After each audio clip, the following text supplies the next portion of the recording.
दिपेन बर'आ बिजेपियाव थांगोन बेबायदि मोनसे प्रपागान्डा नामा?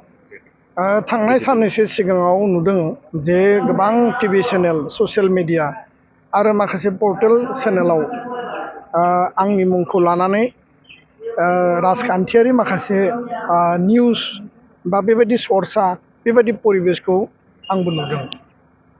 आरो मैया आरो दाख्लै आसामनि स्टेट बिजेपिनि प्रेसिडेन्ट दिलीप शइकिया बिथाङाबो मोननैसो बाथ्रा बिथाङा बुंदों।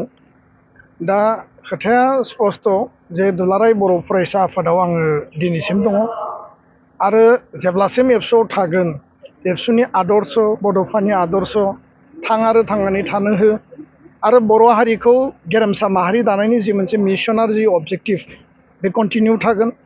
आरो बे बेलायाव बायदिसिना सर्सा मालाबा फैयो, किन्तु दा जिहेतु बेबायदि थासारि जेबो गैया आरो बेखायनो आङो खावलायदों जे जि मोनसे परिबेस परिस्थितियाव पलिटिकेलि आरो पलिटिकेल सिनारिअ जि सर्सा सोलिबाय थादों बे सर्साजों आंहा थोंजोङै जेबो लोब्बा गैया।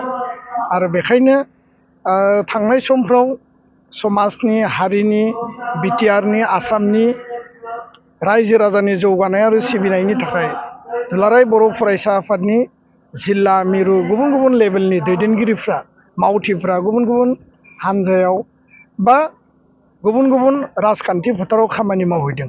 बेबायदि थासारि परिबेस परिस्थितिखौ नायनानै जिहेतु फैबाय थानाय 2022 बिटिसि इलेक्सन दङ, 2026आव जिहेतु आसाम बिधान सभानि इलेक्सन दङ, बे बिटिसि आरो बिधान सभानि इलेक्सनखौ नोजोर बोनानै माखासे सर्सा माखासे परिबेस परिस्थिति बा सम्भाबनाखौ मेडियायाव बेबायदि आल'सना खालामनाया सोलिबाय थादों। आं बेखायनो खावलायदों जे जिखिनि बेयाव आल'सना सम्भाबना बा परिबेस जाबाय बेखिनिया थोजासे, बेनिख्रुइ आरो बांसिन बेबायदि सर्सा खालामनांगौ दङ होननानै आं सानाखै। आरो गोबाङा गोबां बाथ्रा बुंगोन, माखासे वेलविजारा माखासे खोथा बुंगोन।